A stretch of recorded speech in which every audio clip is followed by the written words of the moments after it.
అందరికి నమస్కారం అండి. నా పేరు శ్వేత. నేను కుల్సుంపూర్ ఎస్ఐగా 2024లో జాయిన్ అయ్యాను.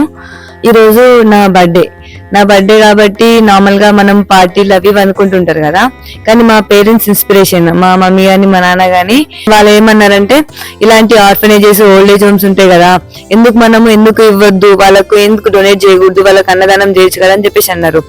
మా పేరెంట్స్ వాళ్ళ ఆలోచనతోటి నేను నా బర్త్డే కాబట్టి బయట ఎందుకు మనం మనీ పెట్టి వేస్ట్ అని చెప్పేసి వీళ్ళకు డొనేషన్ అంటే యాజ్ ఒక అన్నం, ఈ రోజు అన్నదానం వన్ డే చేసినా చాలా అనుకోని చెప్పి ఈ రోజు నేను మా మమ్మీ మా చెల్లెలతో వచ్చిన. మా ఫాదర్ కొంచెం బిజీ ఉండి విలేజ్ లో ఉన్నారు.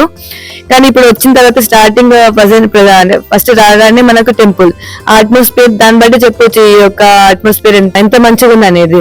లోపలికి రాగానే మనము అందరికి అన్నదానము అంటే అన్నం ఆల్రెడీ వీళ్ళు రెడీ చేసి పెట్టారు.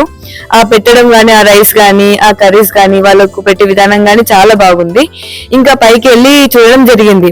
అంటే ఫ్లోర్ వైజ్ ఫస్ట్ ఫ్లోర్ లో మొత్తం విమెన్ సెక్షన్ ఉంది, దెన్ నెక్స్ట్ మెన్ సెక్షన్ ఉంది, సపరేట్ విమెన్ కి మెన్ సపరేట్. దాంతో పాటు ఇంకా మెయిన్ చెప్పాలంటే హాస్పిటల్. ఆ హాస్పిటల్ కూడా అంటే ఓల్డ్ ఏజ్ వాళ్ళు కూడా ఉంటారు కదా, మన ఇంట్లో వాళ్ళే చూడలేక వాళ్ళని బయట వదిలిపెట్టి పెడితే ఇక్కడ వాళ్ళకన్నా ఇంకా మంచిగా వాళ్ళని చూసుకుంటున్నారు. వాళ్ళ మెడికేషన్ గానీ ఏదైనా గానీ ఇక్కడ స్టాఫ్ కూడా చాలా మంచిగా రిసీవ్ చేసుకున్నారు. ఏరియా కూడా చాలా నీట్ అండ్ క్లీన్ గా ఉంది.